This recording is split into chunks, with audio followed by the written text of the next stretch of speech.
Hello everybody, and welcome to the first answer video in the question and answer series. Yes, I asked you to give me questions yesterday, and I already have a bunch, so I'm going to say, why not start now? I'm not going to answer them all tonight, there's not enough time probably, but we'll just get a good start on it. Now, I still am accepting questions, but you can't put the questions in the comments to this video. You have to go back to the original video and put the questions there. If you put the questions here, they will be ignored. So put any more questions you have back there, because I'm still accepting questions. But I guess the only questions I will accept on these videos is follow-up questions to any answers I might give in the video. I will allow those questions to be put on this video, and maybe at the end I'll go back and see if there's any follow-up questions. But anyway, we're going to get started, see what we have here, and answer some questions. Alright. Yes, the first series of questions comes by Eric the Person, also known as Eric the Awesome. He's a longtime forum member. So, hello Eric. Question 1. Would you have sex with Cody Weber? Now, for those of you who don't know, Cody Weber is this scrawny little, pothead who makes videos here on YouTube, and he used to work with the Amazing Atheist, TJ, and that's how he got to my attention. Not that I watch his videos, really. I mean, I don't have enough interest, but he and TJ left on bad terms. But this is probably all uninteresting to you in general. But would I have sex with him? Well, seeing that, putting aside that I'm a straight guy for the most part, or at least like 90% straight, putting that aside for a minute, I don't know. I'm not sure he'd be too exciting. I think he'd just, something tells me he wouldn't be too sexually exciting. So I'm going to say probably not, but maybe under the right conditions. Okay, question 2. Who do you think is the worst president in history? The worst U.S. president in history? Well, I could be cheeky and go with an obvious answer like George W. Bush or Ronald Reagan, or if you swing that way, Obama or Clinton or Carter. But I'm not going to go with any of those. I'm going to go back into history and pick the president who came right before Lincoln, James Buchanan. He was president from 1857 to 1861, and he basically sat and did nothing as the country crumbled around him and states seceded and all that stuff. So, just because he was a completely ineffective leader while our nation split in pieces and the Civil War began, for those reasons, I'm going to name him the worst president ever. Which is kind of sad in a way, because if memory serves, he's the only president from Pennsylvania, my state, so that's kind of embarrassing. But, heck, well, he's bad. So there you go. 3. What do you think of women with short hair? Do you find them attractive? Well, it depends on the woman, really, but I truly believe that if a woman is attractive, like her face and her physique is attractive, she doesn't need to have long hair to make her attractive, and in many cases, short hair looks really good on a girl because, I kind of like, I'm not really into girls that are like way too girly for the most part. I like them girls that, well, they're not completely mannish, but, they balance femininity and a sort of a tomboy, tough look, And short hair can be good for that when it's done well. Because I like a girl that's both feminine on the one hand, but also looks like she's not a pushover, Someone with strength to her. Because I believe a girl can be strong and feminine at the same time, but I believe not every girl can do it. It takes a special kind of girl to be able to pull that off. So, yeah, short hair can work.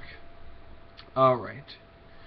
5. Who do you find more interesting, the angry video game nerd or the amazing atheist? Or entertaining is what he said. They are two of my favorite people to watch here on YouTube, and as much as I like the amazing atheist, I think in terms of entertainment value, just the nerd would be the winner because of how much effort he puts into making his videos. I mean, that guy is just brilliant, and he's hit on something that people really enjoy, which is why he's so popular, you know.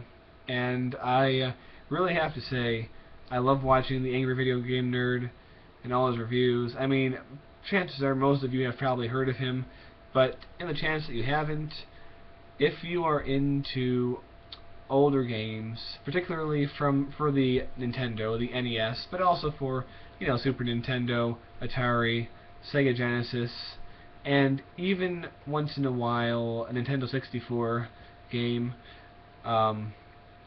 he reviews them, and his reviews are hilarious, and they're more than reviews too. You know, they're so much more than reviews. I would recommend going over to his channel and checking that out immediately if you don't know what I'm talking about. Okay, number 6, favorite dog breed? Now that's kind of hard. I am a dog person. I love dogs. I love big ones, I love small ones. Well, maybe not the really small ones. I kind of think they're silly. But, you know, any kind of dog I'm going to love. As far as what kind of dog would be my favorite breed, ooh, that's hard, because I want something that's big enough to not be small, but also not huge, you know. I have to come up with an answer, don't I? I don't know. I can't really answer that question right now. Maybe I'll get back to you on that once I look at some dog pictures. You know, people go on the internet looking for cat pictures. I'll look for dog pictures because dogs pun the shit out of cats. I'm sorry if you think otherwise, but I'm a dog person. I'm not a cat person. I don't hate cats, but they're just not my animal of choice. Okay. 7. Nirvana or Soundgarden? Well, I love both bands extremely much. I think they're both excellent, and it's hard to compare them because Soundgarden, Chris Cornell is still alive, whereas Kurt Cobain died 18 years ago now. That's right, 18 years. So that would give Soundgarden the edge, just because they've been around longer and have made more songs. However, I think in terms of just for the time that they existed, Nirvana's impact on the world and on music, and just the things that Kurt Cobain was able to convey in his songs, I think for me that would give Nirvana the slight edge. Even though I also love Soundgarden and Chris Cornell very much, it's very, very close, but I'm going to have to give the edge to Nirvana. But I must also say, as a passing comment, when it comes to bands of that era, it is Pearl Jam. That's my favorite band.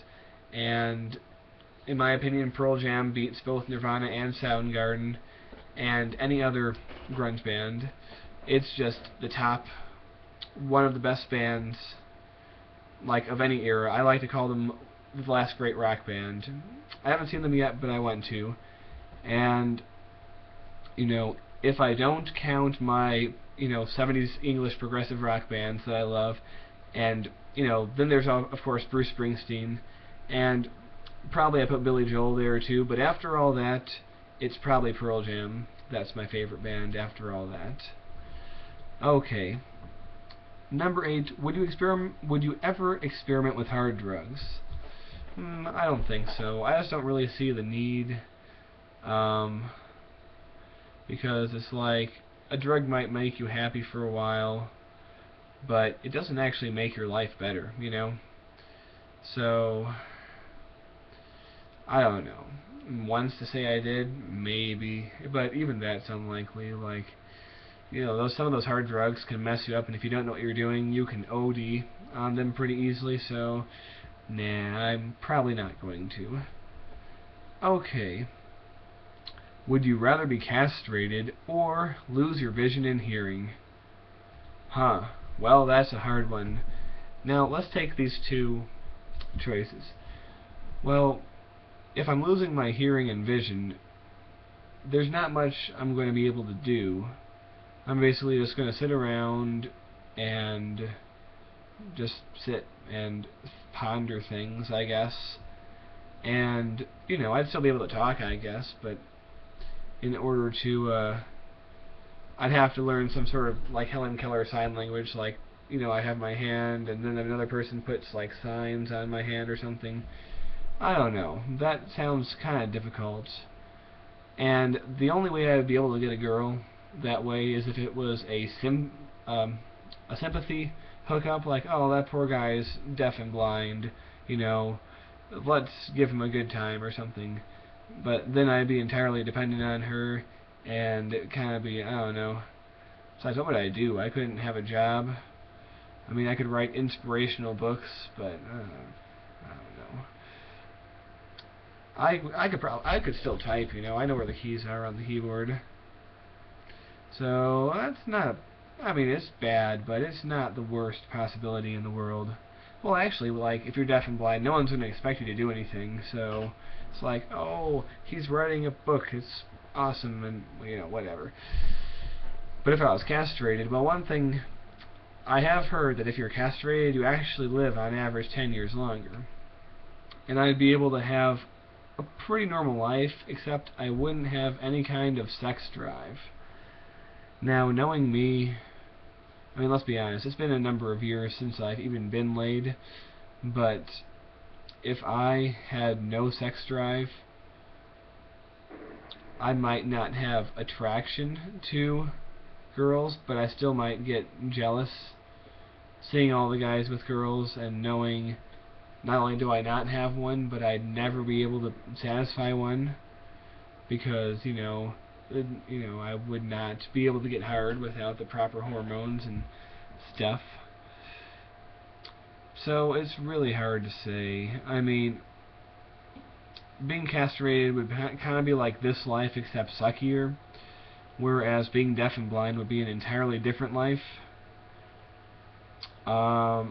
So that's a hard one, but maybe I'll go with deaf and blind. Why not? Alright. And number 10, what do you think of furries? If you don't know what a furry is, it's basically a anthropomorphic animal, you know, like a humanoid figure with animal characteristics usually, and the fandom that likes them. I am not a furry. I'm not into that. I don't like it. However, I have nothing against the people who are. So, you know, they can go enjoy their furriness, and I can enjoy my non-furriness, I guess, and we can live peacefully in harmony. So, I guess there's that. Alright, well, I see no need to stop now. So, we are going to move on to, let me see, UnitRico, another longtime forum member. Number 1, what is the best beer you've ever had? Ooh. Now, I know I've had a lot of beers that were like the local brew of the bar that I was in, and it was very good, but I don't remember what they were called or what they were. But, you know, you're going to hate me for this, because I know UnitRico, you're Dutch, and a lot of you watching this are European, or you're American, but you don't like American beers. But my favorite go-to beer, when I want a beer, and I want the one that I'll enjoy the most, is Coors Light. That's my favorite beer. I'm not the kind of person who was like, oh, it's Coors Light or nothing. You know, I'll have a Bud Light, a Miller Light, whatever. But Coors Light is my favorite, you know, mainstream American beer. And yes, I like Yingling, the Pennsylvania, you know, Pottsville brewed lager, but Coors Light is my standard go-to beer, and if you don't like that, oh well. Yes, it's American piss water, but hey, Coors was a German, so it's originally a German immigrant, so take that for what it is. What is the most awkward thing you've done in your life? Oh, I'm the kind of person who, well, not so much anymore, but I used to feel very awkward all the time. So picking out one thing that was the most awkward is going to be hard. And you didn't say like the most awkward incident, the most awkward I've ever felt, but the most awkward situation. Hold on, let me look at that again. The awkward thing I've done, yeah. So something I've done, not something that's happened to me.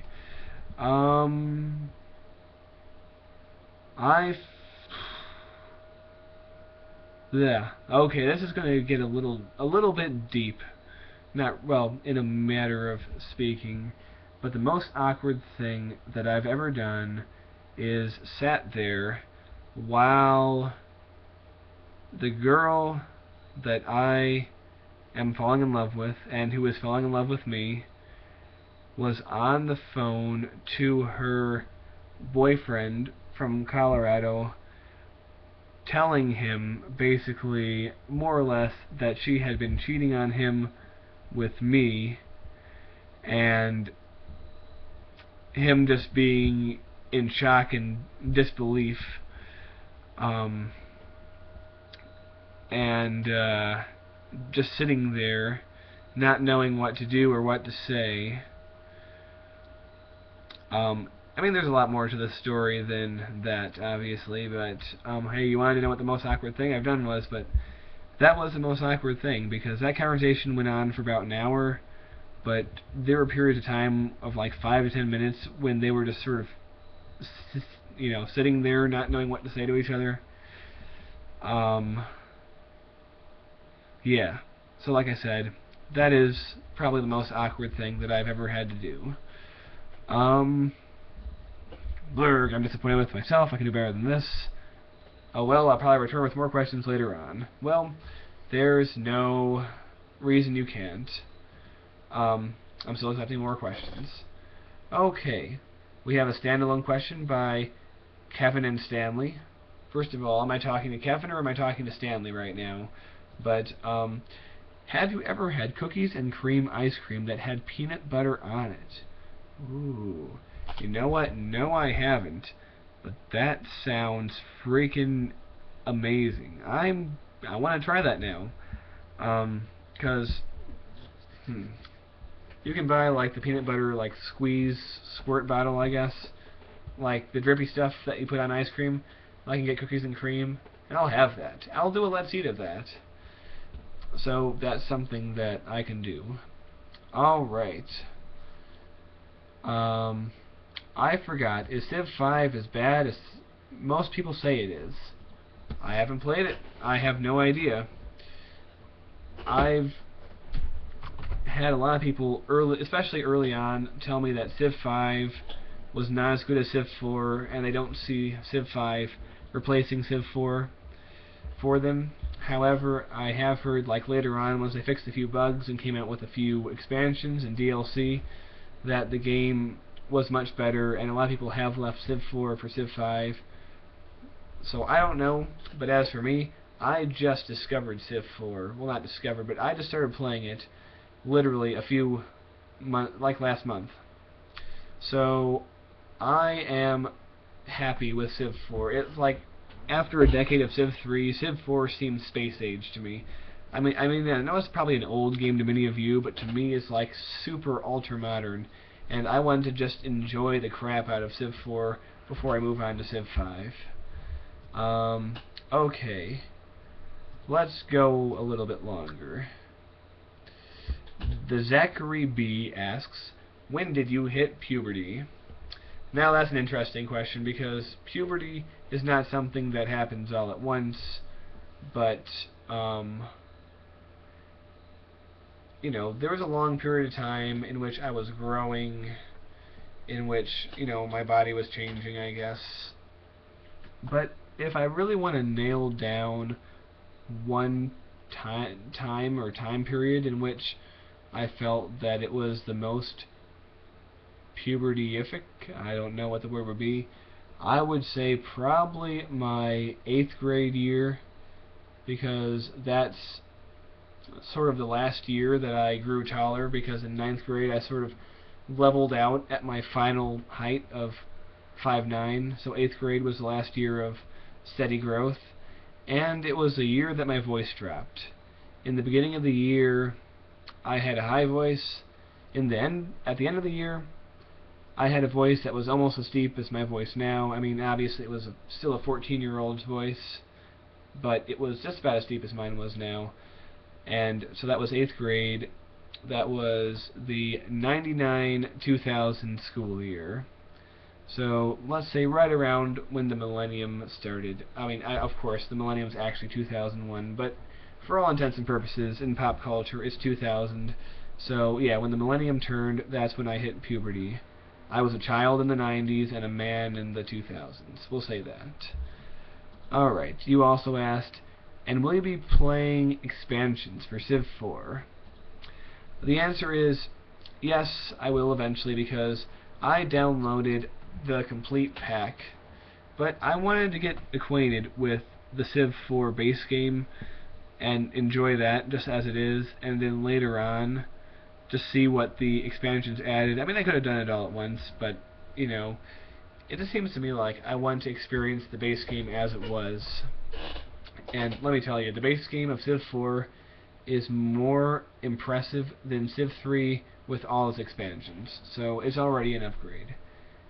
And I just want to wait to have something to look forward to. You know, probably after I finish my current Let's Play, I might try some expansions. But yes, I have them, I just haven't installed them. And would you rather have KFC pizza, or KFC or pizza? Please tell which restaurant. Well, that's hard, because I love pizza. It's one of my favorite foods. But I also love fried chicken. I can't help it. Now, but the thing is, Pizza Hut pizza, the last few times I had it, it's been kind of greasy, not quite as good as a lot of the other pizzerias I've been to. So if it's just a combination between Pizza Hut and KFC, I'll go with KFC. Give me some fried chicken. Alright. What time do we have here? Okay. We are going to just finish off page 1. So we're going to answer the questions from Shadow Demon, surrounded by O's. Number 1. What made you start YouTube? Well, I started watching Let's Play videos in late 2008 and early 2009, and it wasn't until I discovered Sir Ron Lionheart in April of 2009 that gave me the impetus to say, okay, I want to do this myself. Because at first, I didn't think that I would have anything to offer the YouTube Let's Play community, but then I was like, you know what, I could do something that no one's done before, because no one did a complete Civ 3 Let's Play, and I don't even know if anyone has done it to this point. So, on April 23rd, 2009, I registered my channel and started Civ 3, and it all took off from there. I know I've told the story before, but it's a story worth repeating. 2. Are you Republican or Democrat? I am registered Democrat, and I have been since 2007. I don't support the party 100%. However, by and large, I do support the Democratic Party and their platforms. And yes, I am a supporter of Barack Obama. I voted for him in 2008. And I intend to vote for him once again in 2012. I think he's pretty good. I don't think he's amazing. I think he's alright, you know? And when you compare him to Mitt Romney, who, in my personal opinion, is a piece of shit, you know, the choice is pretty clear, at least to me. And last, number 4. Why do you not use a texture pack when playing Minecraft? Well, I don't know. I just like Minecraft as it is. It just seems like a lot of these texture packs are trying to be too cute or too realistic or just too shiny. It looks like a fake CGI movie. I mean, the original Minecraft just looks genuine, and that's what I like about it. And you know, I'm not saying I won't ever put on a texture pack, but I just love the default look of Minecraft so much that, you know, I don't care to, you know, play it in anything else, really. And finally, oh, and P.S., you deserve to have more subs than you have. Why, thank you. I appreciate that, and hopefully people out there will feel the same way and give me more subs as I make more content. Well, that wraps up the first page of questions. I will hit the second page probably tomorrow night. Remember, like I said, there's still time to ask me questions. Just remember to put them on the first video, the Q&A video, not this one. You can put follow-up questions on this video, but original new questions have to go on the first one. Alright, I'll see you tomorrow for more videos and more answers. So, good night.